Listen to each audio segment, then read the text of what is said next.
Olá pessoal, sejam muito bem-vindos a mais um vídeo aqui no canal Rumo ao Gabarito. No vídeo de hoje, iremos responder mais um simulado sobre conhecimentos específicos para ACE e eu irei deixar tudo explicado aqui. Vou explicar o gabarito e também as alternativas incorretas, tá certo? Falando o porquê estão incorretas e também dando dicas para você identificar o gabarito com facilidade, identificar pegadinhas em questões para conseguir ser aprovado no seu próximo concurso de ACE. Vamos para a nossa primeira questão?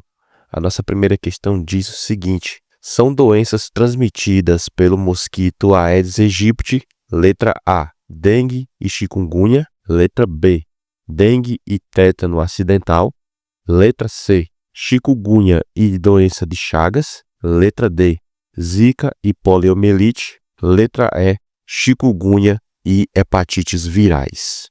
Pessoal, nós iremos aqui agora analisar, as nossas alternativas e a questão aqui pede que você marque a alternativa que possui doenças transmitidas pelo mosquito Aedes aegypti, Então a nossa alternativa A, dengue e chikungunya. Pessoal, já estamos de cara aqui com o nosso gabarito, Nosso gabarito aqui é a letra A. Já vou destacar aqui para você. E a dengue e chikungunya são doenças transmitidas pelo mosquito Aedes aegypti, Vamos para a explicação do nosso gabarito. O Aedes aegypti é o vetor responsável pela transmissão de dengue, chikungunya, zika vírus e febre amarela urbana. Essas doenças são causadas por vírus e se espalham principalmente por meio da picada da fêmea do mosquito infectado, Então, a nossa letra A são doenças aí transmitidas pelo mosquito Aedes aegypti. A nossa letra B, dengue e tétano acidental. Pessoal, não poderia ser o nosso gabarito, tá ok? Não poderia ser o nosso gabarito, pois o tétano acidental é causado pela bactéria Clostridium tetani e não é transmitido por mosquito, Então, está descartada a nossa alternativa B aqui, certo? A nossa alternativa C, chikungunya e doença de Chagas. Pessoal, também está incorreto, não poderia ser o nosso gabarito, porque a doença de Chagas é transmitida pelo barbeiro, e não pelo Aedes aegypti. Portanto, também está descartada a nossa alternativa C.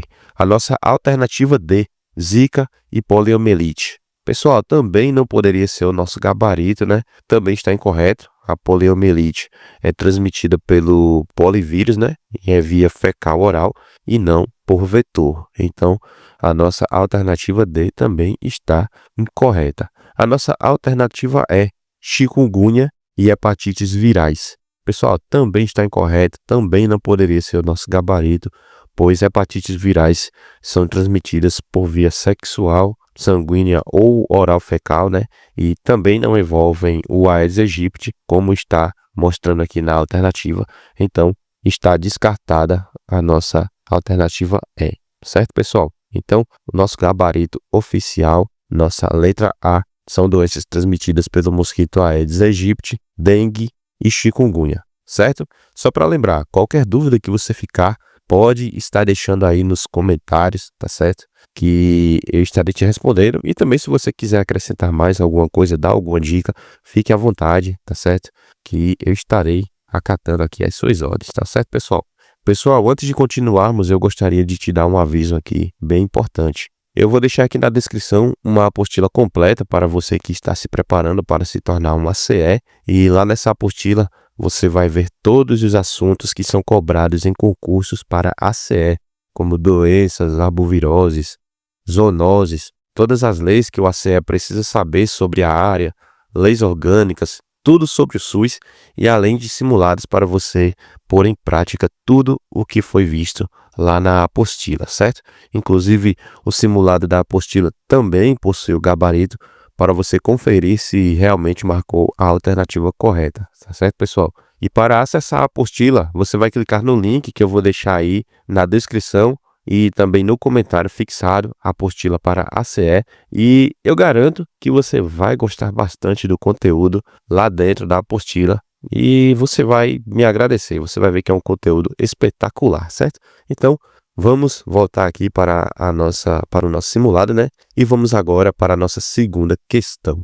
A nossa segunda questão diz o seguinte: o conjunto de informações relativas ao vetor, tais como sua distribuição geográfica, índices de infestação e depósitos predominantes, é denominado letra A, estratificação, letra B, pesquisa larvária, letra C, delimitação do foco, letra D, reconhecimento geográfico, letra E, caracterização entomológica. Vamos analisar as nossas alternativas, na verdade, para ver aqui, identificar o nosso gabarito, né?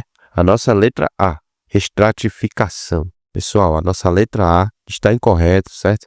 A estratificação refere-se à divisão do território em áreas de risco, né, com base nos dados coletados, e ocorre após o reconhecimento geográfico, né, e não é a fase de levantamento inicial. Então, a nossa alternativa A está descartada, certo? A nossa alternativa B, pesquisa larvária. Pessoal, também está incorreta, tá certo?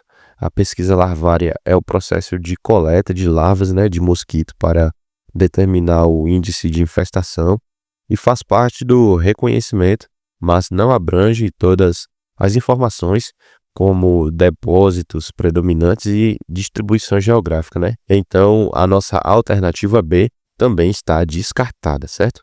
A nossa alternativa C, delimitação do foco. Pessoal, a nossa alternativa C também está incorreta, certo? A delimitação do foco, ela trata da identificação precisa da área onde há ocorrência de vetores ou de pessoas doentes. E também é usada especialmente em ações de bloqueio, né? Então, é uma etapa posterior e mais específicas que o reconhecimento, certo? Então, a nossa alternativa C também não é o nosso gabarito, né? A nossa alternativa D, reconhecimento geográfico. Pessoal, a nossa alternativa D também está incorreto, porque o reconhecimento geográfico envolve conhecer a área em termos gerais, né? Mas não especifica informações detalhadas sobre vetores. Portanto, a nossa alternativa D também está descartada e não poderia ser o nosso gabarito. A nossa alternativa E e também o nosso gabarito, né? Caracterização entomológica é o conjunto de informações relativas ao vetor, certo? Então, já pode marcar aí. Parabéns aí para você que marcou a alternativa E e gabaritou a questão, certo? A caracterização entomológica é a descrição biológica, né, detalhada dos vetores, como espécies, hábitos, ciclo de vida, e é realizada em laboratório ou estudos técnicos, né? Inclusive, vamos aqui para a explicação do gabarito. Olha só. A caracterização entomológica é o estudo completo que reúne todas as informações sobre o vetor, como distribuição, densidade, locais de reprodução e o índice de infestação, servindo de base para o planejamento das ações de vigilância e controle de endemias. Então, pessoal, a nossa alternativa é o nosso gabarito. E se você ficou com alguma dúvida aí, você pode estar deixando aqui nos comentários, tá certo? Que eu estarei te respondendo logo mais, tá certo? Agora vamos para a nossa terceira questão, né? A nossa terceira questão, ela diz o seguinte: os recipientes com potencial de se tornarem criadores do Aedes aegypti são classificados em 5 grupos. O grupo B diz respeito a depósitos, letra A, fixos, letra B, móveis, letra C, naturais, letra D, passíveis de remoção, letra E, para armazenamento de água. Pessoal, essa questão aqui também é bem importante, tá certo? Os recipientes com potencial de se tornarem criadores do Aedes aegypti, eles são classificados por grupo. E é bem interessante você saber aí desses grupos. Lá na apostila tem tudo isso daqui detalhado, todos os grupos certinho e o que cada um deles indica, certo? Então, vamos analisar a nossa alternativa. Letra A, grupos fixos. Pessoal, a nossa alternativa A está incorreta, né? Os depósitos fixos pertencem ao grupo C na classificação do Programa Nacional de Controle de Dengue, né? E esses depósitos não podem ser removidos ou movidos facilmente, pois fazem parte da estrutura do imóvel, certo? Alguns exemplos são ralos, calhas, lajes, até mesmo piscinas também, sanitários em desuso, tá entendendo? E esses locais acumulam água, né, por má manutenção e exigem limpeza ou alguma vedação regular, mas não são móveis, né? São fixos. Então, a nossa alternativa A está descartada, certo, pessoal? Portanto, não é o nosso gabarito. A nossa alternativa B, móveis.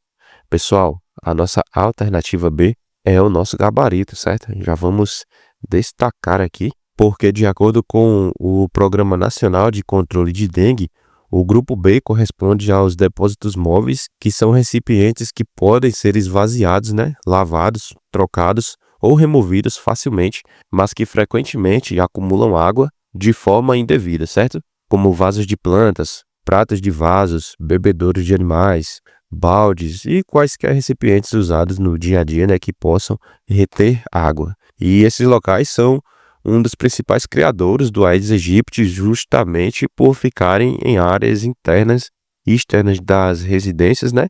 E receberem pouca atenção da população, tá ok? Inclusive aqui vamos para a explicação do nosso gabarito, né? O grupo B da classificação dos recipientes de criadores do Aedes aegypti se refere a depósitos móveis. Esta categoria inclui objetos como vasos de plantas, garrafas, vasilhas de animais e até bandejas de geladeiras que são facilmente transportados. Então, pessoal, esse é o nosso gabarito, né? A nossa alternativa B e, portanto, parabéns aí para você que marcou a nossa letra B, certo? E a nossa letra C, naturais, não poderia ser o nosso gabarito, certo? Porque os depósitos naturais são formações da natureza que acumulam a água da chuva, né, ou umidade, e que podem servir de criadores naturais para o mosquito, né? Como, por exemplo, os ocos das árvores, buracos em rochas, cascas de coco, bromélias, bambus, e também até as axilas de folhas grandes de árvores, né? Então, não poderia ser o nosso gabarito. A nossa letra C está descartada. A nossa letra D, passíveis de remoção. Pessoal, também não poderia ser o nosso gabarito, né? Porque os passíveis de remoção pertencem ao grupo D1, que inclui materiais descartáveis ou que podem ser recolhidos e eliminados facilmente pelo morador ou pelo serviço de limpeza, certo? Como pneus, garrafas, latas, copos de plástico, sucata, tampas. E o erro comum é confundir móveis com passíveis de remoção, né? Mas o detalhe está no uso desses materiais, certo? Os móveis são de uso contínuo, como vaso e bebedouro, e os passíveis de remoção são os descartáveis, como eu citei agora há pouco, tá certo? Sem utilidade alguma. Então, a nossa alternativa D aqui está descartada, certo? A nossa alternativa é para armazenamento de água. Pessoal, não poderia ser o nosso gabarito, certo? Os recipientes destinados ao armazenamento de água fazem parte dos grupos A1 e do A2, né? E não do grupo B. Por isso que é interessante que você saiba todos esses grupos aqui, certo? Inclusive, como eu falei lá na apostila, tem todos. E você pode estar aprendendo tudo isso daqui. E o ACE, ele precisa saber de tudo isso daqui, certo? É bem importante, isso aqui costuma cair frequentemente em concurso. Alguns exemplos aqui que eu posso citar desse grupo são caixas de água, tonéis, barris, cisternas também, tambores e também reservatórios, né? E esses depósitos, eles são classificados separadamente porque são fontes principais de abastecimento doméstico em regiões sem o fornecimento de água contínuo, né? O que exige uma vedação e também uma limpeza regular, mas não são móveis, tá certo? Então, a nossa letra E aqui também não poderia ser o nosso gabarito, certo, pessoal? Então, se você ficou com alguma dúvida aqui ou gostaria de acrescentar algo mais à questão, pode ficar à vontade, tá certo? Pode deixar nos comentários que eu irei ver e responder você assim que possível, certo? Agora vamos aqui para a nossa questão 4. A nossa questão 4 diz o seguinte: os acidentes com animais peçonhentos são um desafio significativo para a saúde pública no Brasil. Nesse cenário, é essencial conhecer e identificar esses animais para implementar medidas preventivas e eficazes e garantir um atendimento adequado às vítimas. São considerados animais peçonhentos de interesse em saúde pública, exceto letra A, lacraias, letra B, grilos, letra C, serpentes, letra D, arraias. Pessoal, a questão aqui pede que você marque a opção que tem o animal que não seja peçonhento e que não seja de interesse em saúde pública, né? Repare que aqui, ao final do enunciado, tem a palavra exceto. E isso daqui muda tudo na questão, certo? Então, uma dica bem importante aí. Vamos descobrir aqui agora o nosso gabarito, né? A nossa letra A, lacraias. Pessoal, está correto, tá certo? Esse é um animal peçonhento, né? Pois possui glândulas de veneno ligadas a forcípulas, né? Que são estruturas que utilizam para inocular as toxinas em suas presas ou para a própria defesa, né? Alguns acidentes com lacraias podem causar dor intensa, inchaço e vermelhidão, embora raramente sejam graves, né? E são reconhecidos pelo Ministério da Saúde como animais peçonhentos e de interesse em saúde pública, certo? Então, não é o nosso gabarito. Lembre-se que o nosso gabarito pede que marque uma dessas opções aqui que não sejam peçonhentos e nem de interesse em saúde pública. Então, a nossa letra A está descartada. A nossa letra B, grilos. Pessoal, encontramos aqui o nosso gabarito, né? Grilos não são animais peçonhentos e também não são de interesse em saúde pública, tá certo, pessoal? Por isso que a alternativa B é o nosso gabarito. Inclusive, vamos para a nossa explicação, né? Os grilos não possuem glândulas de veneno nem estruturas para inoculação. Portanto, não são considerados animais peçonhentos e não representam risco à saúde pública relacionado à peçonha. Certo, pessoal? Então, já pode marcar a nossa letra B. Parabéns aí para você que marcou. A nossa letra C, serpentes. Pessoal, não poderia ser o nosso gabarito, tá certo? As serpentes peçonhentas, como as jararacas ou as cascavéis, possuem glândulas de veneno e presas especializadas para a inoculação, né?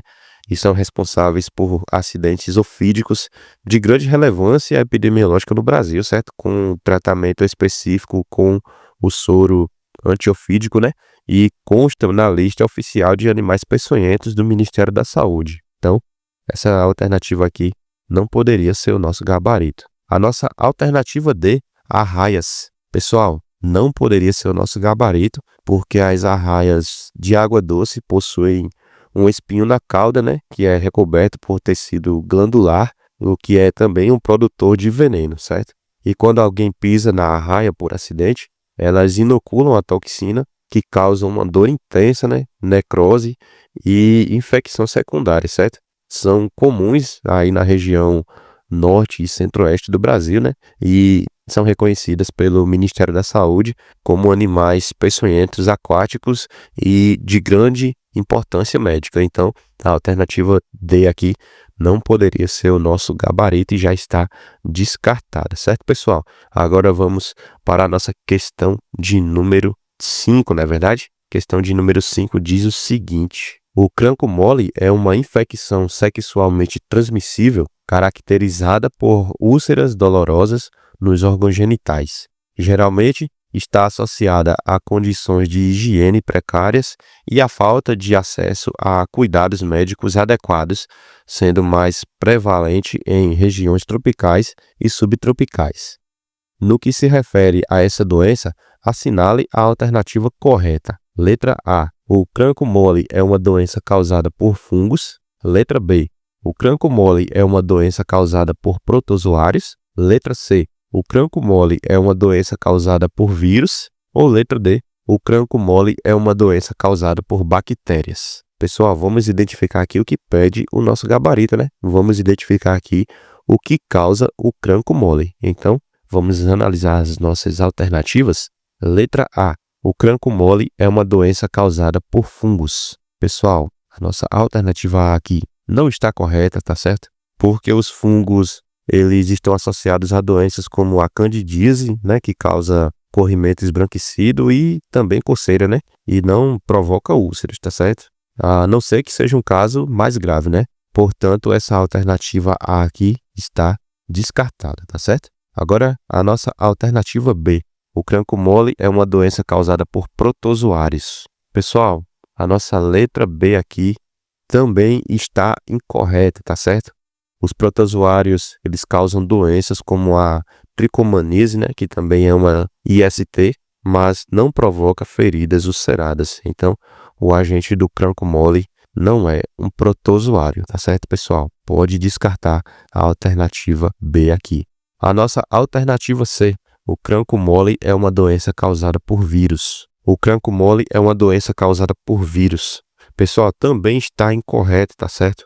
O cranco mole não é uma doença causada por vírus. As infecções virais que causam lesões genitais incluem herpes genital, né, e o HPV, né, que é o vírus do papiloma humano, mas o cranco mole possui outras características, como, por exemplo, as suas lesões são mais profundas, né, purulentas e dolorosas. Portanto, a alternativa C aqui, ela está descartada.